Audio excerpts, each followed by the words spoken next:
کا شمار دنیا کے متنازع ترین ہیروں میں ہوتا ہے۔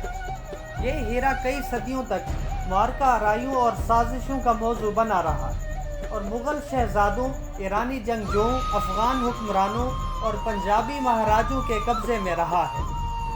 105 کیرات وزنی یہ قیمتی پتھر 19ویں صدی کے وسط میں برطانویوں کے ہاتھ آیا اور اب شاہی زیور کے طور پر ٹاور آف لندن میں نمائش کے لیے رکھا ہوا ہے۔ اس ہیرے کی ملکیت بہت سارے ہندوستانیوں کے لیے جذباتی معاملہ ہے۔ بہت سے لوگ یہ خیال کرتے ہیں کہ برطانیہ نے یہ ہیرا ان سے چرا لیا تھا۔ سن 1849 میں جب Koh Noor governor general lord Dalhousie کے ہاتھ آیا تو انہوں نے اس کی باضابطہ تاریخ کے ہمراہ اسے ملکہ وکٹوریہ کو بھیجنے کی تیاری کی۔ انہوں نے اس ہیرے کی تحقیق کا کام دلی میں ایک جونیئر اسسٹنٹ مجسٹریٹ تھیو میٹکالف کو سونپا، جو جوئے اور پارٹیوں میں بھی دلچسپی رکھتے تھے۔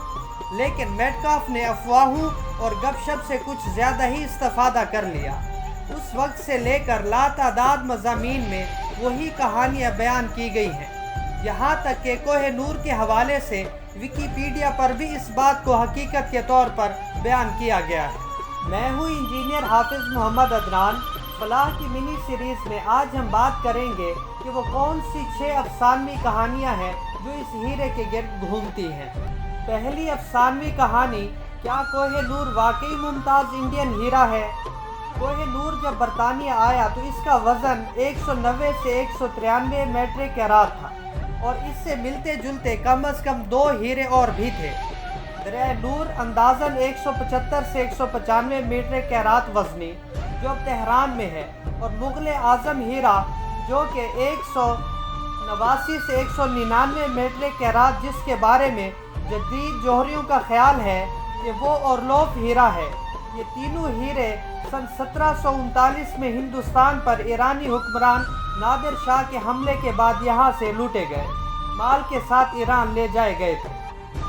19ویں صدی کے اوائل میں یہ ہیرا پنجاب پہنچا اور اس کو ایک ممتاز اور افضل ہیرا سمجھنے کا سلسلہ شروع ہوا۔ دوسری افسانوی کہانی، کیا کوہ نور ایک بے عیب ہیرا تھا؟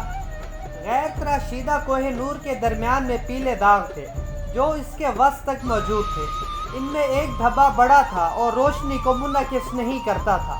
اسی وجہ سے ملکہ وکٹوریہ کے شوہر پرنس ایلبرٹ کوہ نور کو دوبارہ تراشنے کے حق میں تھے۔ تیسری افسانوی کہانی، کیا کوہ نور انڈیا میں کولور کان سے 13ویں صدی میں دریافت ہوا؟ یہ جاننا ناممکن ہے کہ کوہ نور کی دریافت کب اور کہاں ہوئی، اسی وجہ سے یہ ایک پراسرار پتھر ہے۔ کچھ یہ بھی خیال کرتے ہیں کہ کوہ نور دراصل شیعہ منطق پتھر ہے، جس کا ذکر ہندوؤں کے بھگوان کرشنا سے متعلق مذہبی کتاب بھگوت پران میں ملتا ہے۔ تھیو میٹکالف کی رپورٹ کے مطابق یہی روایت ہے کہ یہ ہیرا کرشنا کی زندگی کے دور میں ہی نکالا گیا تھا۔ یہ ہیرا کان سے نہیں نکالا گیا تھا، بلکہ شاید جنوبی انڈیا میں خشک دریائی سطح سے نکالا گیا تھا۔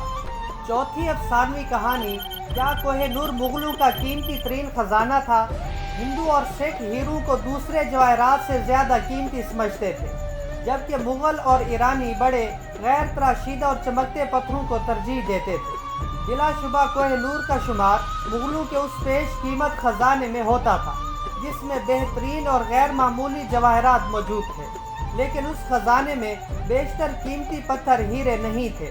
مغل بدخشاں کے سرخ سپینل اور برما کے سرخ یاقوتوں میں زیادہ دلچسپی رکھتے تھے، یہاں تک کہ مغل بادشاہ ہمایوں نے بابر کے ایک ہیرے کو ایرانی بادشاہ شاہ طہماسپ کو جلا وطنی کے دوران تحفے میں دے دیا تھا۔ یہ خیال بھی ہے کہ یہی کوہ نور تھا۔ بابر کا یہ ہیرا دوبارہ دکن پہنچا، لیکن یہ واضح نہیں کہ یہ دوبارہ کب اور کیسے مغلوں کے پاس پہنچا۔ پانچویں افسانوی کہانی، کیا کوہ نور مغل بادشاہ محمد شاہ رنگیلا سے پگڑی تبدیل کر کے چرایا گیا؟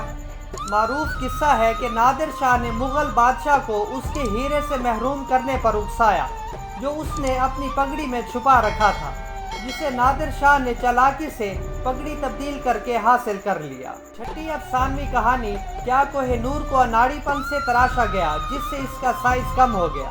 فرانس کے جواہر کے تاجر کو مغل بادشاہ اورنگزیب نے اپنے ذاتی جواہرات دیکھنے کی اجازت دی تھی، اور ان کے مطابق پتھر تراش ہوٹینسیو بورگیو نے ایک بڑے ہیرے کو جلا دیا تھا، نتیجتاً اس کا سائز کم ہو گیا۔